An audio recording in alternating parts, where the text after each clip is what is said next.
tema da imagem mítica. Quando me propuseram esse tema da imagem mítica, eu falei, bom, talvez o tema correto, eu queria começar com uma sugestão, fosse o nome correto, fosse a imagem arcaica. A gente ficou muito com a ideia da imagem mítica porque o Joseph Campbell lançou um livro que foi traduzido com esse nome da imagem mítica, que fez muito sucesso, e a gente acabou associando a imagem arcaica, a imagem pré-histórica, vamos dizer assim, né? A imagem mítica, necessariamente.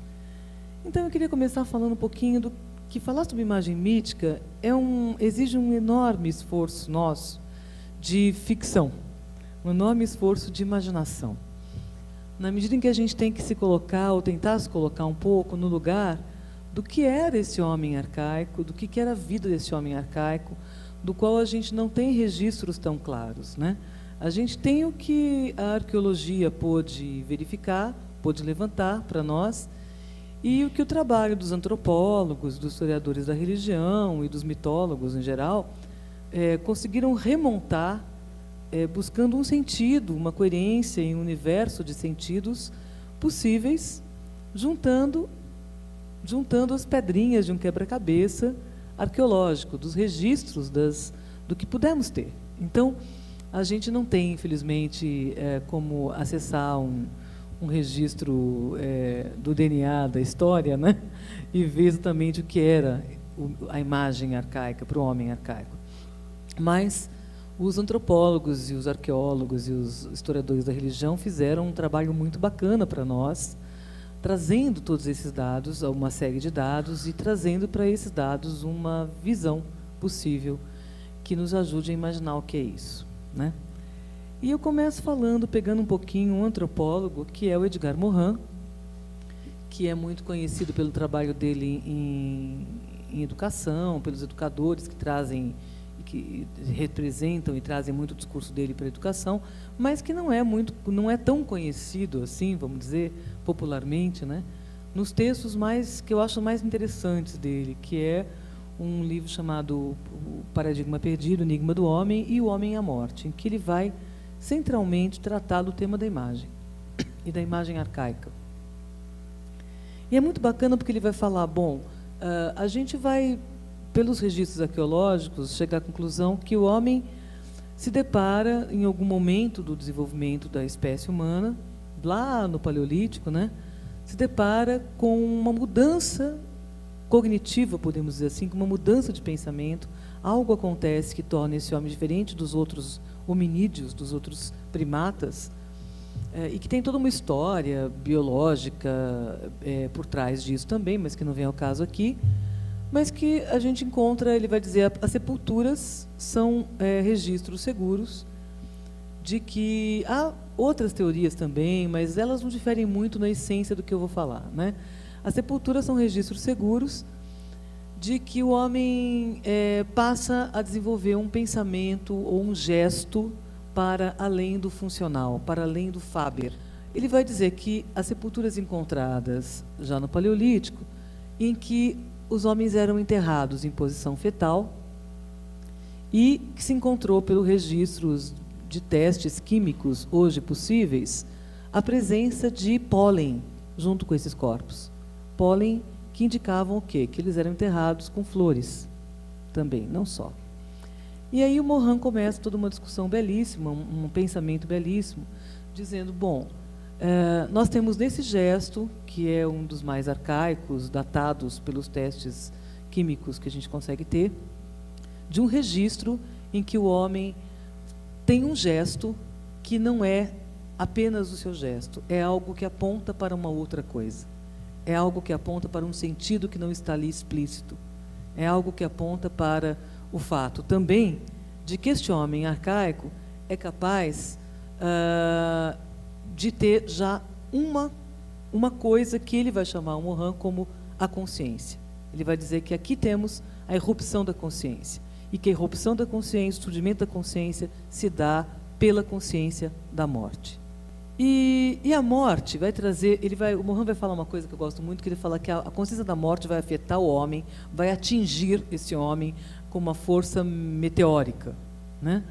Porque alguma coisa vai acontecer de muito significativo aí. Primeiro, ele vai desenvolver a consciência de que ele é mortal, efetivamente. Isso significa dizer e adquirir, começar a desenvolver, a partir de então, a noção de tempo, de temporalidade. Ou seja, se eles antes não tinham, claro, noção de temporalidade, ele passa a desenvolver a noção de temporalidade. E ele passa a desenvolver a noção de temporalidade com a capacidade, o quê? De prospecção, de saber, não muito longa, no começo, provavelmente, isso são capacidades cognitivas que vêm se desenvolvendo historicamente, vêm se complexificando, vamos usar essa palavra, né? Mas ele começa com essa capacidade de prospecção, saber que existe um amanhã, existe um depois, e que esse depois, de alguma forma, vai gerar uma situação muito diferente para o homem, muito diferente. A consciência da morte e a consciência do tempo. Esse depois traz uma coisa que o Boris Cyrulnik, que é um etólogo especializado em comportamento humano, muito interessante, vai falar. E vai chamar, junto com o Morin também, de angústia, né? Essa consciência que a gente tem um depois traz angústia. E o Cyrulnik fala uma coisa muito bacana, que ele fala o seguinte: os animais, e nós também, todos os animais têm uma resposta instintiva para o medo, que é, frente a uma coisa que te ameaça, que pode ser potencialmente ameaçadora, a reação codificada pelo instinto, que é o medo, né? A reação frente ao medo é, ou você ataca, ou você foge. E para isso, existe uma codificação biológica muito própria, que não faz você pensar nenhuma fração de segundo. É instantâneo, ataca ou foge. Qualquer animal sabe fazer isso, que é o que a gente faria, e faz ainda em algumas instâncias, né? Em alguns momentos, e é o que o homem até então fazia exclusivamente, provavelmente, frente a qualquer ameaça. Porque a ameaça do medo é uma ameaça perceptível pelos sentidos. É uma ameaça que eu percebo, está ali o animal rugindo, vai me pegar. É algo que eu posso ver, eu posso sentir, eu posso concretamente constatar a existência, e eu posso, através dos meus sentidos, perceber. E aí faz o que? Aciona uma resposta de medo instantânea. Eu fujo, eu ataco e resolvo o problema, né? Ou eu sobrevivo porque eu fugi, ou porque eu venci o ataque, ou eu morri comido pelo predador, e também o problema foi resolvido, de uma forma talvez não tão boa, mas foi resolvido. E quando a gente desenvolve a noção temporal, né, de conseguir fazer essa prospecção, de ver e de imaginar que existe um além, e um além que eu não tenho como perceber sensorialmente, não tenho como captar esse além, esse que vai acontecer depois, porque ele não está ainda, ele não aconteceu ainda, ele não é perceptível pelos sentidos ainda, né? Eu vou desenvolver uma coisa que não é o medo, uma coisa que é a angústia, né? Que é uma coisa devastadora para o homem, que traz, e que vai ser para o Edgar Morin, o gatilho de toda a complexidade cerebral, cognitiva, inteligência, tudo aquilo que nós somos e no que nos tornamos a partir dessa necessidade de inventar, criar respostas, soluções, ainda que sempre provisórias, né, e sempre relativas, para esta angústia que temos de sabermos que tem um amanhã que eu não sei o que é, tenho daqui a pouco que eu não sei o que que pode me ameaçar potencialmente, e tem que pensar que isso para o homem primitivo era muito severo também, né, porque ele vivia num ambiente totalmente hostil, as condições de segurança eram ainda muito mais precárias talvez que as nossas, talvez não sei, vou pensar bem, né, se você pensar na condição do homem no Oriente Médio hoje, está ali, né? Mas assim, e este homem, ele sabia que as soluções concretas, as soluções físicas não eram possíveis. Lógico, a morte é irreversível. Então, frente à morte, o que acontece? Você não pode reverter isso. Não há reversão biológica, né?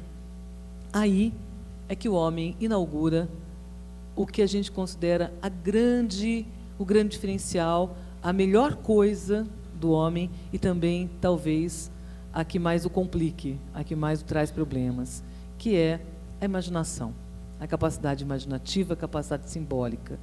Então, aquilo que eu não resolvo concretamente, aqui a gente tem que lembrar da contribuição também do Ivan Bistrina, com a semiótica da cultura, que falava isso sempre, né? Aquilo que eu não consigo resolver concretamente, a morte é irreversível biologicamente, eu busco toda a criação de um universo imaginário a partir do qual eu apaziguo o meu espírito, a partir do qual eu me apazigo, né? Frente a esse irreversível, a esse não ter o que fazer. Então, se por um lado a gente desenvolve o pensamento e a cognição, e aí surgem o quê? Surgem os símbolos, os primeiros símbolos. Então, não tinha como evitar que a pessoa morresse, mas ao enterrá-la na posição fetal e colocar flores junto, a posição fetal apontava para o início da vida. E a flor, né, desde sempre simbolizou em todas as culturas, pela mitologia comparada, pela história dos símbolos, a morte e o renascimento. É o que você tem aquela beleza maravilhosa, aquela plenitude da flor, ela morre, mas o grão, você pega ali a sementinha, planta e ela vai renascer. Então, a ideia de que a vida é um ciclo, de alguma forma. E ali a gente tem a primeira resposta humana mitológica, né? Que é mais importante entender não só o mito como narrativas míticas, mas entender o mito como um pensamento mítico, a forma do pensamento mítico, que é uma forma de pensamento centrada nas capacidades imaginativas, é uma forma de pensamento essencialmente metafórica, e é uma forma de pensamento que nos toma, até hoje, sempre que nós estamos frente a alguma questão que é visceral para nós, alguma questão que é de vida ou morte, né? Até agora há pouco, antes, a aluna que me entrevistou aqui para a rádio perguntou, mas por que o mito pode ser atual para a comunicação hoje, né? E eu falei, há uma grande ilusão de achar que o passado passou, né? O que passou enquanto fato e o que seria considerado meramente lembrança, de alguma forma, nos constitui enquanto lógica e memória sistêmica. Nosso sistema é fruto daquilo que fomos. E aquilo que fomos está inscrito no nosso sistema como memória, de alguma maneira. E se há uma lei, né, que a gente tem que entender para entender os fenômenos da cultura, como a comunicação e como o mito, é essa lei da cumulatividade. Aquilo que passou, não passou. Aquilo ficou numa memória profunda da espécie, as camadas recentes da história vão cobrindo, mas aquilo continua ali, vivo, pulsante, e quanto mais baixo, mais próximo do centro da Terra, né? Mais próximo do humus, mais próximo do polo central da força gravitacional de onde tudo parte. E aquilo que era história para uma época se torna esquecida para outra época, mas está ali, de alguma maneira, no que a gente poderia chamar, com a ajuda do Jung, de inconsciente coletivo, né? Então, não é à toa também que os grandes mitólogos, como Mircea Eliade, Joseph Campbell, pegando os que a gente mais conhece aqui, mas que são dois dos mais importantes do mundo, eu acho mesmo, eles usavam tanto o pensamento do Jung, de alguma maneira, usaram o conceito de inconsciente coletivo que o Jung propôs, porque não há outra maneira também da gente entender a tamanha atualidade que a gente vê, às vezes, de alguns temas míticos e alguns símbolos e algumas narrativas e algumas personagens que você que conhece o mito bate o olho e fala assim, meu Deus, mas isso aqui é Perséfone, isso aqui é Crono, isso aqui é... E como você vai trabalhar a psicologia, então isso fica mais evidente ainda, porque os complexos são todos uma vivência pessoal dos arquétipos. Uma coisa muito doida a gente entender isso com mais profundidade. Então, a gente vai vendo essa atualidade tão grande, tão grande, tão grande, e eles, os mitólogos também, o Campbell, o próprio Eliade, devem ter reconhecido na teoria junguiana do inconsciente coletivo uma enorme ferramenta que ajudou a compreender como coisas que passaram há tantos mil anos permanecem tão presentes, com outra maquiagem, com outra roupagem, mas com uma essência, uma alma, vamos dizer assim, uma alma muito próxima, né? muito própria, muito igual, muito reconhecível por quem conhece os mitos, de alguma maneira. Então, o que eu queria trazer de cara era um pouco essa questão. A gente tem uma coisa que é o pensamento mítico, que é importante entender, que é essa capacidade do homem do simbólico, de criar o simbólico, de inaugurar uma dimensão mental, uma dimensão espiritual para além do meramente biológico. E isto é feito através de uma coisa que a gente chama de narratividade. A narratividade, ela não é o gênero de narração, não é um gênero literário como nós conhecemos. No momento que se fala de narração, se pensa como gênero literário. Não, narratividade é justamente a forma de organização do pensamento humano por meio de estruturas espaço-temporais. A gente organiza o nosso pensamento sobre tudo o que a gente pensa temporalmente, espaço-temporalmente. A gente não consegue abrir mão das noções espaço-temporais para pensar as coisas do mundo. Tá? Até porque a gente não conseguiria pensar sequer no que não está presente aqui, se nós não conseguíssemos conceber um espaço alternativo.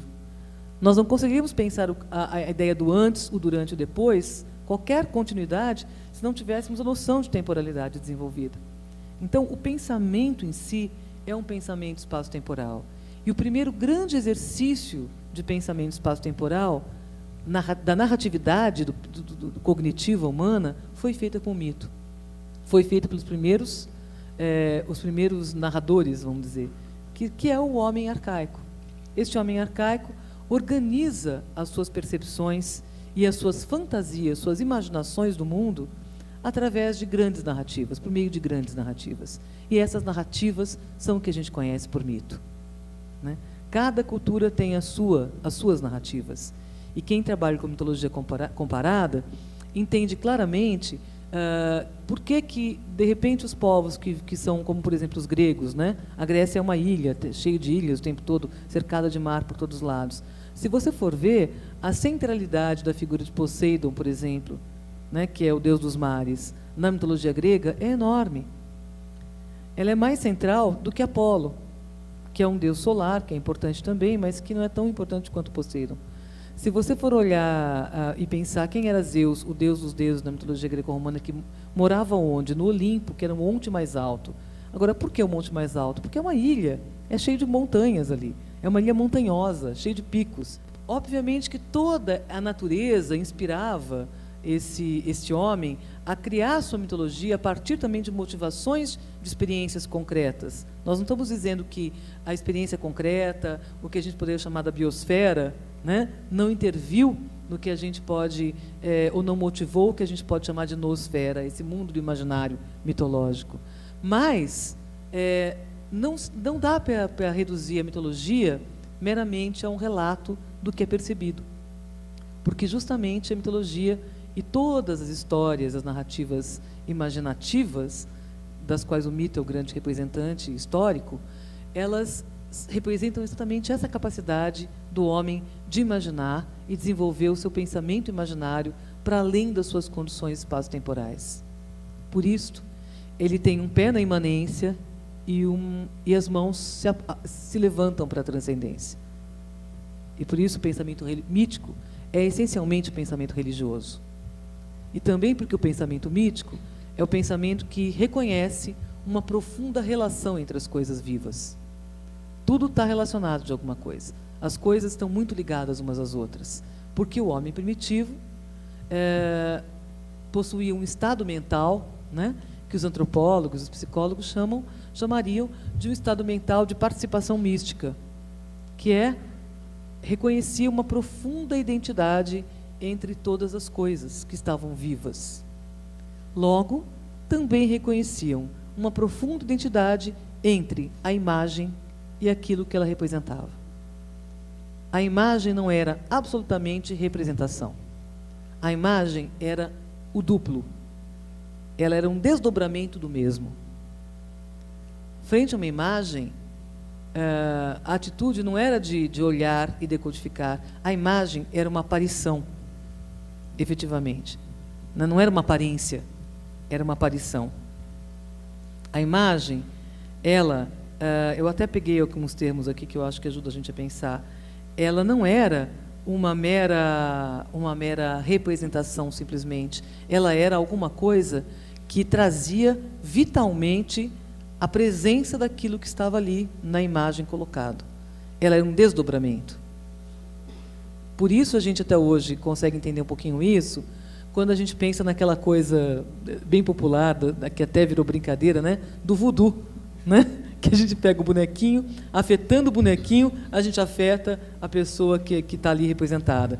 Isso é um ranço, é um resquício, né, desta lógica de pensamento que julgo eu, de uma forma muito intuitiva e muito correta, anteviu o que, no século XX, a física quântica veio dizer. Existem relações profundas para além do espaço-tempo imediato entre as coisas, né? E quem estuda mitologia e pensamento mítico acaba ficando necessariamente fascinado pela física quântica, porque percebe a quantidade de paralelismos, de correspondências que você vai encontrando nas proposições da física quântica contemporâneas com o pensamento mítico, né? E uma dessas é essa questão de que a imagem para este homem primitivo, esse homem arcaico, ela não era absolutamente uma mera representação, ela era um desdobramento, ela era um duplo, ela era uma aparição. E carregada da força da presença. Por isso o Morin vai falar que a imagem ela é evocação, ela é invocação e ela é evocação. Ela não é meramente uma aparência, ela não é uma representação. Hoje nós, com o nosso pensamento lógico, racional, lógico matemático, né, ou nosso pensamento analítico, fazemos equivalências. E equivalência, isto aqui representa aquilo ali, não é a essência do pensamento mítico, que é metáfora. Eu gosto muito de uma passagem de um vídeo do Joseph Campbell, que é um vídeo que está naquele box, O Herói de Mil Faces? Não, O Poder do Mito, tem um CD extra que chama A Saga do Herói, que está lá, e tem uma passagem, ele está dando uma entrevista, comentando, e ele fala duas coisas que para mim são marcantes. Primeiro é que ele fala o seguinte, ele fala que mito é a religião do outro, né? Ou seja, mitologia é a religião do outro. Quando eu reconheço aqueles mitos como meus, né, e eu tenho frente a eles a questão da crença, da fé, e o dogma está ali para mim, então eu chamo de religião. Quando eu não reconheço aquilo, eu não tenho fé frente àquilo, e aqueles dogmas não me pertencem, eu chamo de mito. Então ele falava que mito é a religião dos outros. Eu acho a definição mais perfeita para a gente entender de verdade o que é mito e a questão da alteridade que o mito traz. E inclusive que as diversas mitologias trazem, como também as diversas religiões, né? Outra coisa importante que ele falava, muito bacana, era que a linguagem central do mito, como da imagem mítica também, da imagem arcaica, não é a comparação, não é a semelhança, é a metáfora. A metáfora, ele falava assim, não é dizer que os olhos azuis de alguém são da cor do mar. Não. A metáfora, isso é uma comparação, ele fala. Metáfora é dizer, seus olhos azuis são o mar. Porque a metáfora, ela reconhece a profunda identidade entre todas as coisas vivas. E ela põe por terra a separação cartesiana entre sujeito e objeto, e entre imagem e objeto representado. Então, ele falava, quando você fala, seus olhos são o mar, seus olhos azuis são o mar, isso é uma metáfora, e isso é poesia, e isso é o mito. Porque é um estado de consciência que reconhece a profunda identidade entre aquilo que vive, a profunda relação, nós poderíamos dizer hoje, né, cósmica, quântica, entre aquilo que vive, e não essa separação racional estabelecida por um pensamento cartesiano hereditário da ciência cartesiana do século XVII, de falar, isto aqui é a imagem e o objeto que ela representa é isso aqui que é outra coisa, ou o conceito é outra coisa. Não, não há outra coisa. Nós colocamos fronteiras, limites, colocamos contornos por uma questão de identidades, necessidades de ego, de nos movermos no mundo e respondermos pelo nosso feudo ético, que é importante. É importante. Tirar esse contorno é a loucura, né? É a loucura, é a psicose. Nós precisamos do nosso contorno, precisamos saber eu sou eu, eu sou eu. Mas no momento que você desconhece que esse eu que é eu também é todo o mundo, aí você se perdeu das suas raízes míticas, e você se perdeu, o seu consciente se perdeu também do seu inconsciente.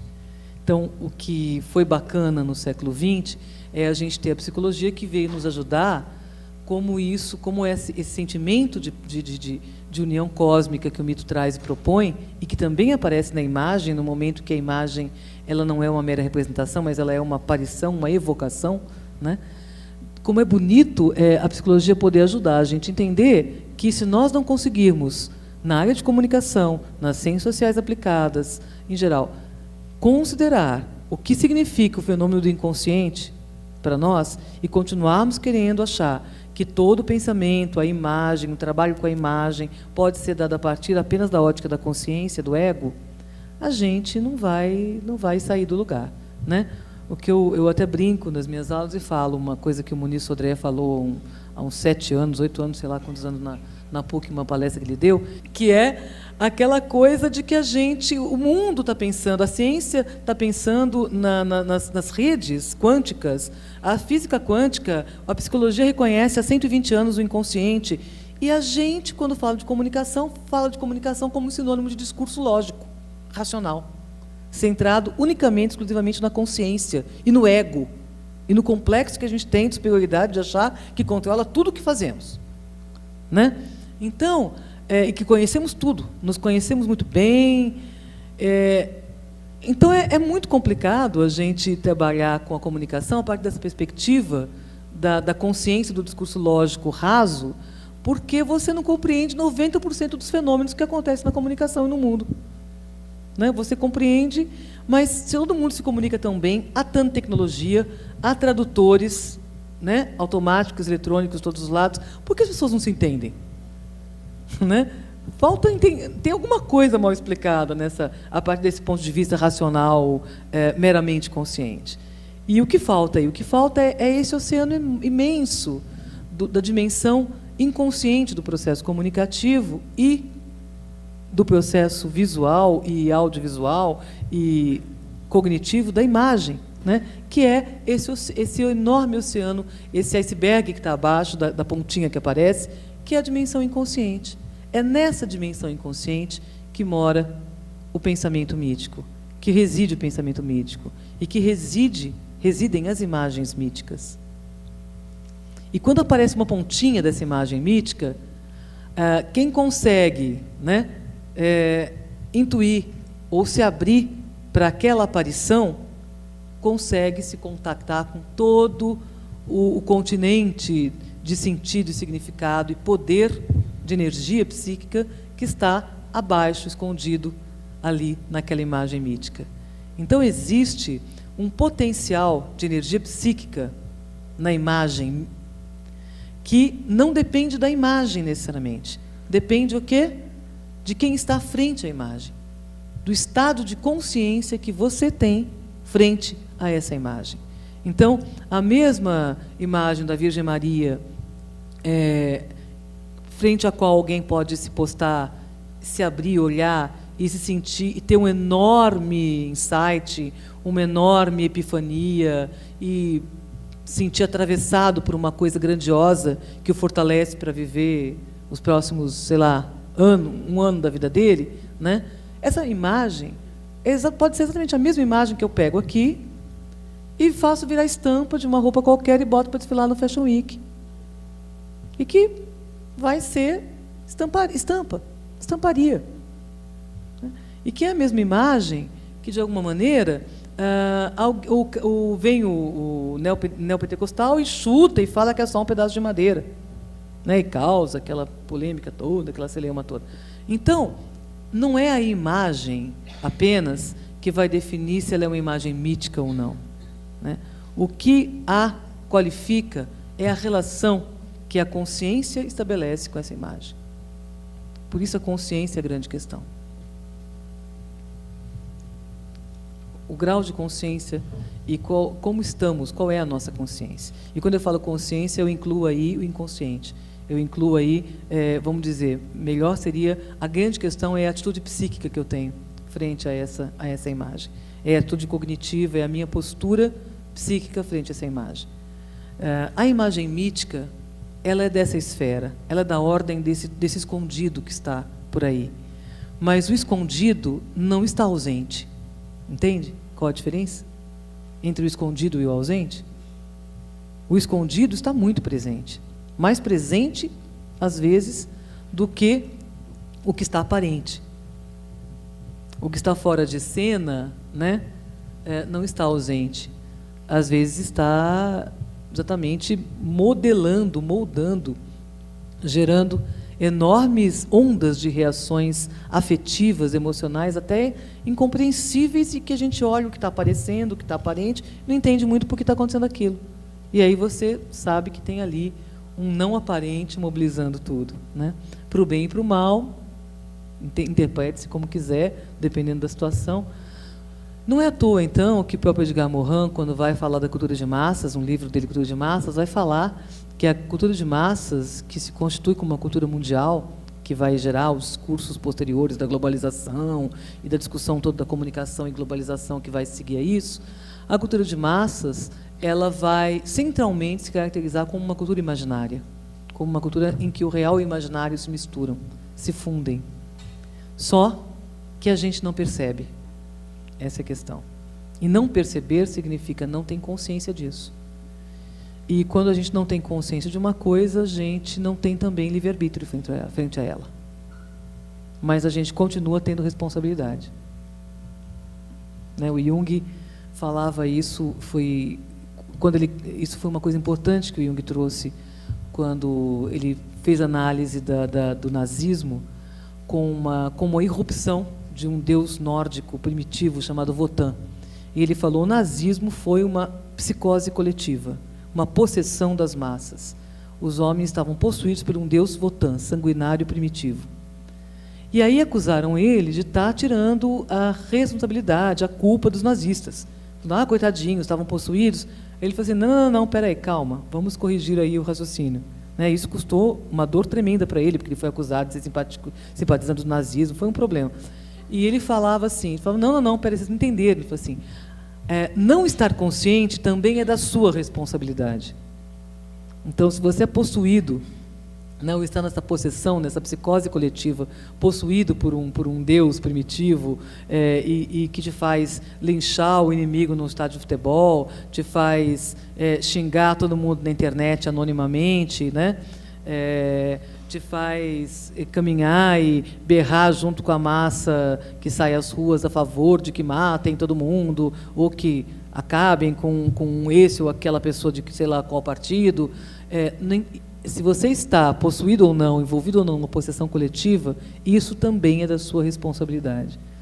Então, o que eu falo em relação à imagem mítica e ao pensamento mítico, centralmente, é que a importância da gente conhecer o pensamento mítico, considerar a dimensão não aparente, né, não claramente aparente dos conteúdos culturais e principalmente daquilo que a imagem traz e evoca, é fundamental para que a gente possa efetivamente ter mais consciência sobre aquilo que faz, sobre as opções que tem e caminhar para escolhas crescentemente mais éticas e responsáveis no mundo.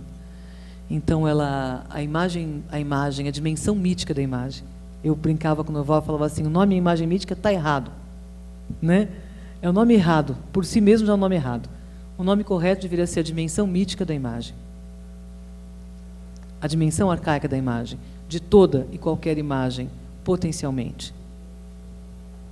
Porque, às vezes, também, a foto de uma pessoa qualquer, vamos supor, qualquer pessoa, qualquer da sua etnia, da sua tribo, seja o que for, que alguém achou na rua, quando ele é um exilado, quando ele é um foragido, quando ele é uma pessoa maltratada no meio de estranhos, aquilo pode se tornar quase um santinho no qual ele vai lá olhar para reconhecer que existe um igual a ele, que existe alguém, que aquele deve ser um patrono respeitado de algum lugar e que, de alguma forma, ele se filiar psicologicamente àquela linhagem que ele imagina que aquele homem possa representar. Que não importa se ele representa. O que importa é que esse imaginário que esse homem cria faz ele levantar todo dia da cama e ter dignidade e coragem para enfrentar as condições mais adversas. Por isso, o potencial da imagem mítica, o potencial da narratividade do mito é a grande resposta de resiliência também. É a grande estratégia de você criar sentido e atribuir sentido ao que aparentemente não fazia nenhum sentido e por isso era insuportável, né? E fazer com que a vida possa seguir de forma mais criativa e que você não sucumba às adversidades e à falta do sentido de alguns momentos. A imagem, ela te abre essa possibilidade. Ela é um vórtice de energia. Ela é um portal para o mundo da imaginação e do imaginário. E nisso reside o seu poder arcaico, mítico, o seu poder primitivo, e como primitivo eu chamo primevo, original. A origem possui a grande força do Big Bang, de onde tudo parte, né? Quem sabe de células-tronco entende o que eu estou falando, né? É um pouco, é nossas células-tronco da nossa humanidade, são as imagens míticas. Por isso, recorrer a elas é sempre um banhar-se num oceano cósmico de sentido. E eu espero que, de alguma forma, nunca nos falte essa possibilidade de, pelo menos, molhar os pezinhos nesse oceano cósmico. Obrigada.